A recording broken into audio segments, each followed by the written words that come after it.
పిలుపునిచ్చారు. స్థానికులకే ఉద్యోగ అవకాశాలు కల్పించాలని రైతులు కోరారు. గతంలో భూములు లీజుకి ఇచ్చిన వారికి సకాలంలో డబ్బులు చెల్లించలేదని ఆవేదన వ్యక్తం చేశారు. భూములు ఇచ్చిన ప్రతి ఒక్కరికి ఉద్యోగ అవకాశాలు కల్పించాలని డిమాండ్ చేశారు. తాలూకాలో మరి తుగ్గలింగా వెనుకబడిన ప్రాంతము. వర్షాధారం మీద పంటలతో మనం బతుకుతున్నాము. కానీ ఈ మధ్య కాలంలో వర్షాలు కూడా తక్కువ. మైన్స్ ఇది ఓపెన్ కాదు, పాడు కాదు, మా పిల్లలకి చూస్తారేమో అనుకున్నాను. ఉపాధి హామీలో చేయడానికి లేదు, గవర్నమెంట్ చేయదు.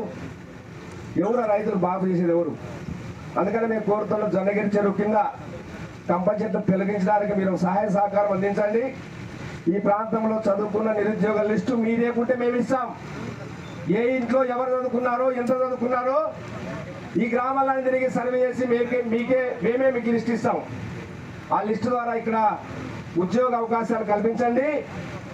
మీరు గతంలో ఇచ్చిన హామీ ప్రకారం 75%, 75% ఇక్కడ ఉన్న వాళ్ళకి ఉద్యోగాలు ఇస్తామన్నారు.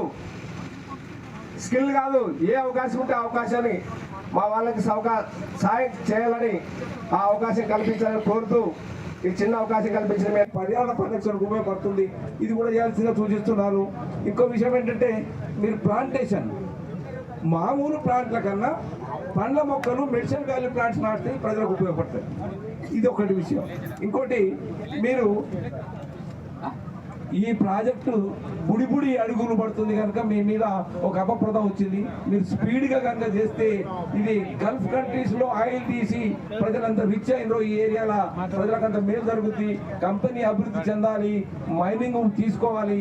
మీరు అభివృద్ధి చెంది ఈ ప్రాంతాన్ని అభివృద్ధి చెందాల్సిందిగా ఆకాంక్షిస్తూ ఒక పర్యావరణవేత్తగా మీకు అన్కండిషనల్గా పర్మిషన్కు ఎంఓసీకి రికమెండ్ చేస్తూ నాకు ఈ అవకాశం ఇచ్చిన ప్యానల్ కమిటీ వారికి ధన్యవాదాలు తెలియజేస్తాను. పర్యావరణ పరిరక్షణ ఉపయోగపడుతుంది.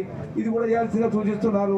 ఇంకో విషయం ఏంటంటే, మీరు ప్లాంటేషన్ మామూలు ప్లాంట్ల కన్నా